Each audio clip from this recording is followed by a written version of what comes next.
Welcome to Think Outside the Mug. Today we're diving deep into a topic that's all around us but often overlooked: labels. Labels are everywhere. We use them to define ourselves, others, and the world around us. But what if those labels aren't as accurate or meaningful as we believe them to be?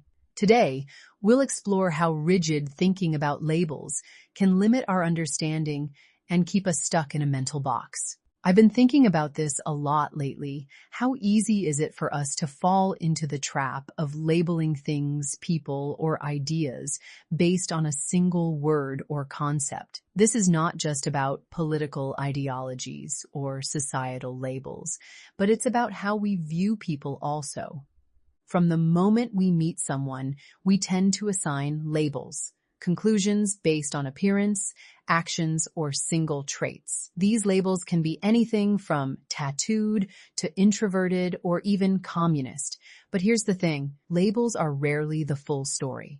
They're snapshots in time, frozen moments that fail to capture the complexity, growth, and evolution of individuals, societies, or ideas. In this episode, we'll explore how these labels influence our understanding of the world. We'll start with individual labeling, then expand to societies and ideologies, using examples like China's transformation and the critiques of thinkers like Jordan Peterson. Finally, we'll reflect on how these labels affect other areas of life, from mental health to politics. For starters, let's take an example. Imagine you're walking down the street and you come across someone with a lot of tattoos. Maybe you automatically assume they're rebellious. Maybe you think they're tough or nonconformist, or you may even have a judgment about their character. But have you taken the time to understand the person underneath the ink? What if that person is a teacher, a philosopher, or a deeply spiritual individual who simply expresses themselves differently? That person's tattoos are just a part of the story, not the whole story. It's like when we look at a can of baked beans. We've all seen the label, the same brand that we've been buying for years. But what if the content inside has changed? Maybe the recipe has evolved. Maybe the company's taken feedback and made the product better. Maybe the value of the ingredients has improved over time, but we're still holding on to the label, thinking it's the same as it always was. We see the label, and we automatically assume everything inside is the same. But labels don't always reflect reality. The content changes. And just like with people, just because the label says one thing doesn't mean the content inside is fixed or unchanging. The same is true for entire societies. Every culture, every country is constantly evolving. And just like a family raising 12 or 15 kids, they may need to approach discipline differently based on their environment and the challenges they face. The way we handle one or two children is different from how we handle a larger family. And this idea also connects to the evolution of societies. Every culture, every country is constantly evolving. And just as a society changes over time, its values, its approaches to governance, and its leadership must adapt to those changes. This is where we get into the complexity of ideologies like communism, socialism, democracy, and capitalism. When we label a country or a society based on one of these terms, we often miss the full picture. A country might have started with one set of values and an ideology, but the reality of life there today may be very different. Take China, for example. Over 1 billion people live in that country, and the society has changed dramatically over the years. The initial ideas of communism may have been born out of a need to address inequality or exploitation, but as China's population grew, so did its complexity.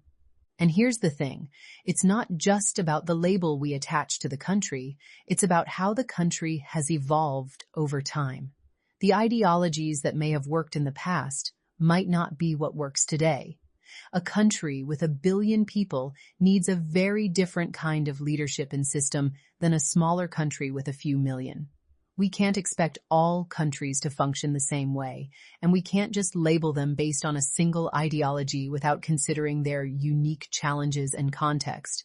Now, let's bring in a perspective from someone who often critiques these labels in the context of global ideologies.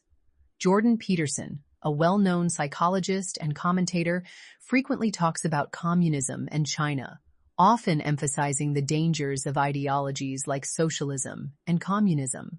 Peterson often points to the historical excesses of communism and the authoritarian nature of regimes like China's.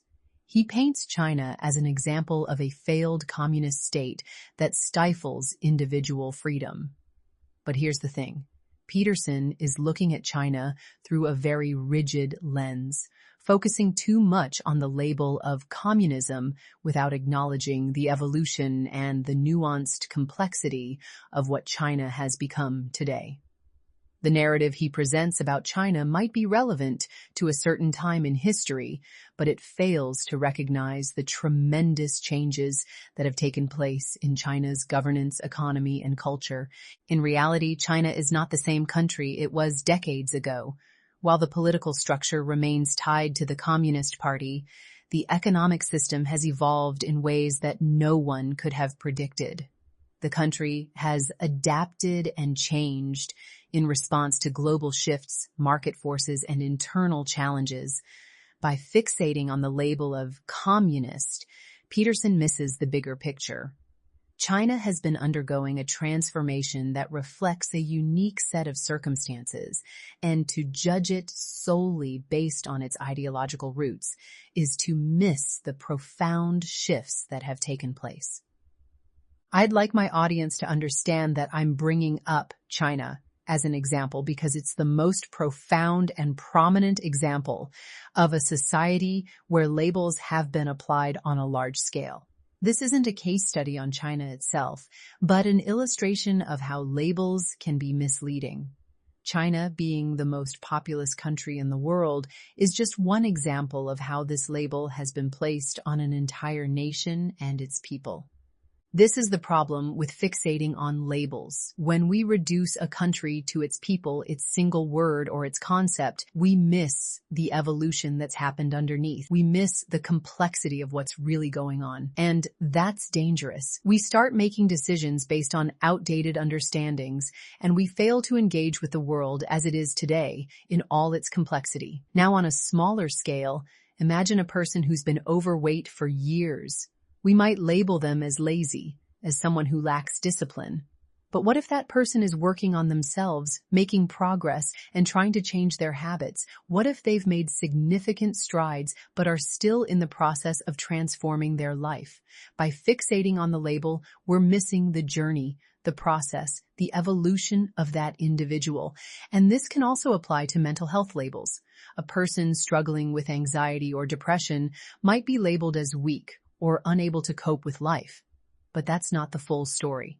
Mental health is complex, and the person carrying that label might be on a path to recovery, seeking therapy, and working through challenges that most people can't see. This same principle applies to societies and ideologies. We often focus on the labels, capitalist, communist, democratic, without looking deeper into how those systems have evolved, how they've adapted to changing times, and how the people within those systems are living their lives. Just as we wouldn't judge a person solely by their appearance or a few actions, we shouldn't judge an entire country or society by a label that doesn't capture its true nature. We see the same issue with age. How often are older people labeled as out of touch or irrelevant, as if their age somehow means they have nothing valuable to offer? That label fails to consider their experiences, wisdom, and insights. On the other hand, younger people can be labeled as naive or entitled, but that too misses the nuance of their individual journeys. And then, of course, there's the wealth and class label. We might see someone living in poverty and assume they lack ambition or drive, but we fail to consider the structural and systemic issues that may be at play. Similarly, a wealthy person might be labeled as greedy or out of touch, when in reality, their wealth could have been earned through years of hard work, risk-taking, or innovative thinking. Class labels don't reflect the complexity of an individual's journey or the context in which they operate. Then there's the educational label. How many times do we label someone based on the level of education they've completed? We might think someone is uneducated simply because they didn't finish high school, but we miss the valuable knowledge and skills they've acquired in real-world settings.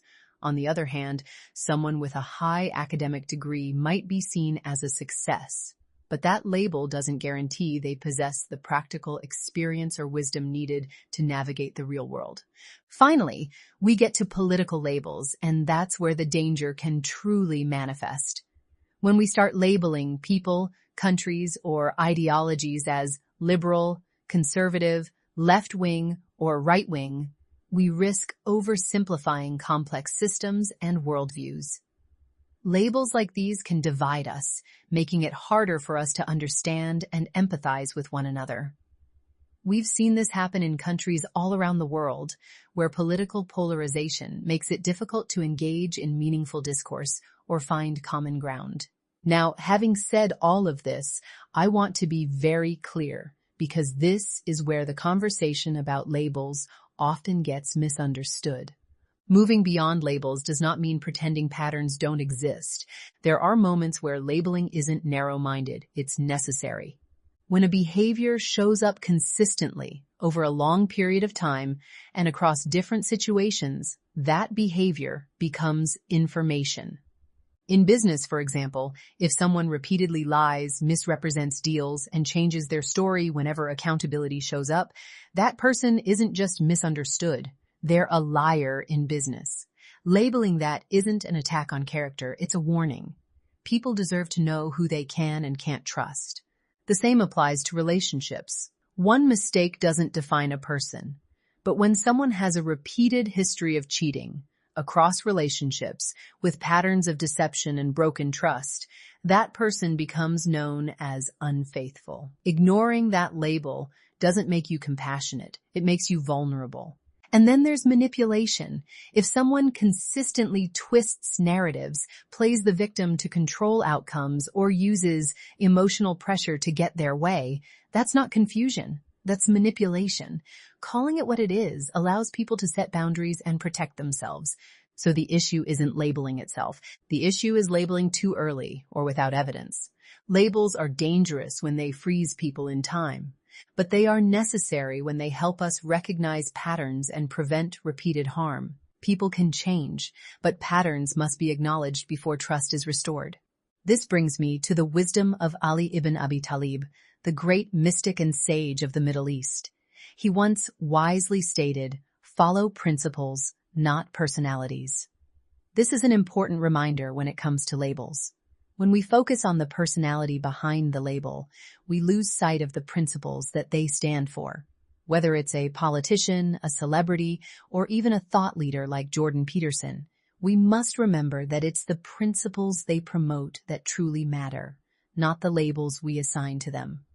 Ali Ibn Abi Talib also said, "He who does not understand the times and miss opportunity changes with them is bound to fail."